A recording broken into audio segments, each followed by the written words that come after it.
Franco, how were your laps out there, and was there anything more in the car today, do you feel? I think yes, there was more, but just especially getting laps in. I have had in the whole day 5 laps in total. FP1, well, FP, I went out the pit lane and the car broke down, so it was not a great session, especially in a track that was so dirty. This generation of cars, especially in sprint weekends, you need to get the laps in, and I didn't get them in free practice. So I was learning the track in sprint quali that you only get to push laps, and I was pretty strong at adapting well and quickly, because it was a tough session. It was very difficult with traffic. It was very difficult with the strat switches, and then the track was very dirty and very different to last year. So it was a lot of things to learn very quickly, but generally I think I've done a good sprint quali with the team. They've done a big effort to put the car back together to go out in quali and at least set a lap, and it's been, I think, as strong as it could have been, but there is for sure much more to maximize tomorrow in quali after we learn and we develop a little bit more the car.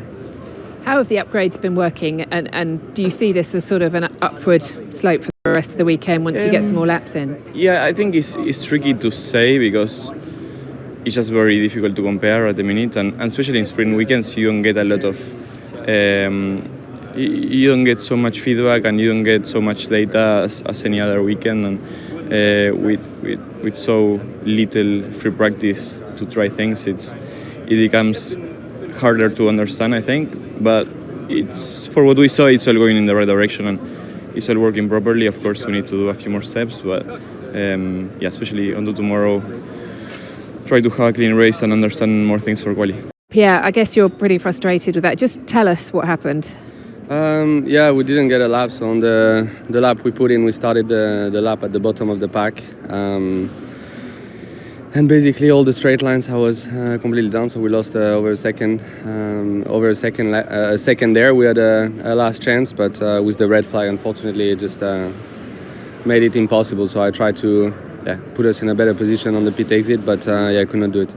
Can you do much in the sprint tomorrow? It's not going to be really a long enough race, is it? Or is it going to be long enough? We'll try to learn for Sunday. I'm down here at the garage of Franco Colapinto, where there is not much movement around the car, which is a good sign, because it means that actually the engineers on the bank in the island in the middle are technically, I think, his number one mechanic, Brian, here, not doing a lot, which is generally a good sign if you're a driver. So what happened? There was a throttle issue.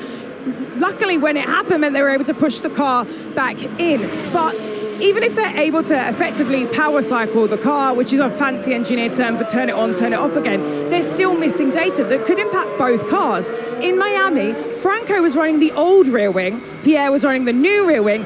This week, they're both going to be on the same spec by the time they get to sprint qualifying this afternoon. But they've come out and said that in this free practice one session, both cars are running slightly different floor specifications as a back-to-back for data collection.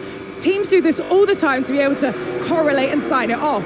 So, fingers crossed, both for Franco Colapinto and for the whole Alpine team, that they'll be able to sign it off, go out and try again, get out of the pit lane and start collecting data so that they can carry on the good work that this side of the garage started by collecting some points up in Miami.